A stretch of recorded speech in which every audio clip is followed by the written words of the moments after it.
Here we go again, another top 10.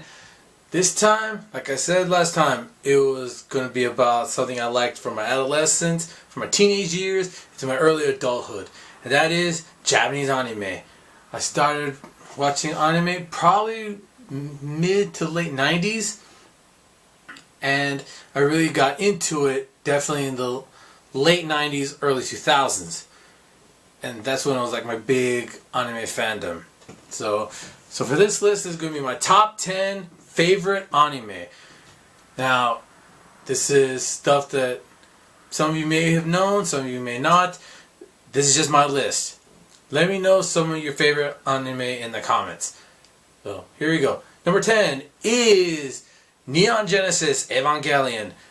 I know. I talked about how Shinji Ikari is the biggest bitch boy in fiction, but I can't take away from the fact that there's a really good story here. There's some really good stuff. Some of the other characters are interesting, they're intriguing, there's some weird twists and turns, but it does form a complete story. It's messed up as hell, but it's pretty cool to watch. I used to watch it actually, I used to rent it on VHS, and it was a show that my brother and I used to watch, and I enjoyed it. I don't know if I would want to go back and watch it again because I'd probably get pissed off at Shinji again.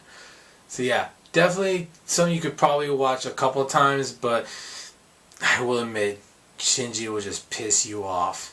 Definitely pissed me off. Alright, number 9 is Inuyasha. This is probably one that may strike some as really, because it was done by Rumiko Takahashi.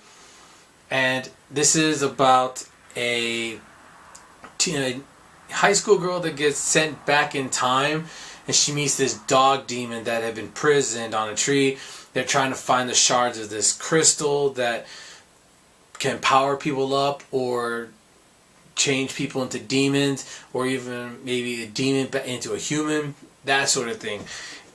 It can be kind of complicated once they introduce some of the other characters, but it's something you have to see in order to really understand. It's kind of hard for me to try and tell you exactly what it is.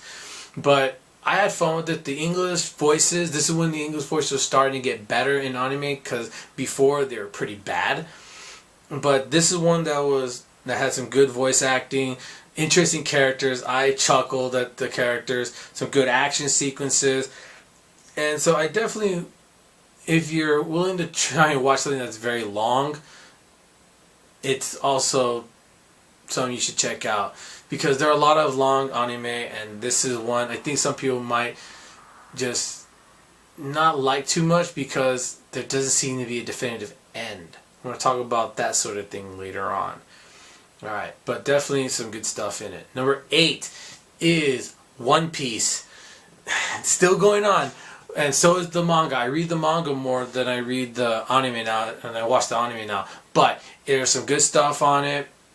The stories are cool. Characters are fun. There's definitely some good voice acting. Watch the Japanese version though. When they try to bring it to America and have some English voices, they were pretty terrible. They were so bad that my brother actually, we both used the Jedi mind trick on him just so he couldn't forget that it ever happened.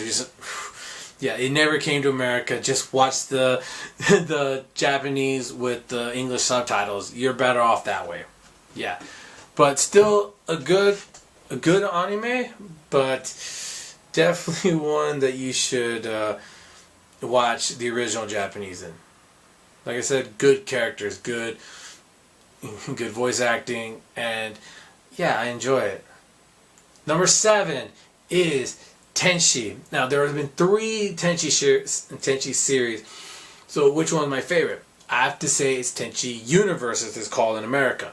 The reason being is it's a complete story, and it's one you can just watch all the way through. It's only about like 24 episodes. It's short and it's good. There's some interesting elements to it. The characters are kind of funny. Looking back on it, it's definitely dated with some of the technology that they use, and this was when the voice acting was so-so, but I could see some people watching the English version of it and not liking the voice actors too much. But give it a chance. I think you might surprise yourself that it's actually a pretty cool series. Yeah, definitely check it out. Number 6 on my list is Yu Yu Hakusho. This is a fun one. Yeah, this one was actually on Adult Swim for a while, and it belonged there. There's definitely some violence on it, good action, good fight scenes, and it's definitely a series that has some cool characters. With Yusuke Urameshi being a spirit detective and going on cases, but after quite a bit, like not even that, pretty quickly actually, he gets into some very long cases, and part of me kind of wishes there were a couple of just short cases for him to work on before going on to these very long ones. And there are a couple that are kind of short, but once they get into like the nitty gritty, the 2 big stories, those take up the rest of the series. And then I kind of want to just see a couple of short cases before they went. A couple more short cases before we went into it. But cool characters, some badass characters, some a-hole characters. It's pretty cool. I like it, and I think it's definitely a fun anime to watch, and I recommended it to a couple of people and had them watch it too. Unfortunately, it didn't crack the top 5. So what did crack the top 5? Well, you're going to have to stay tuned for the next video. That'll come out tomorrow. Until then, later.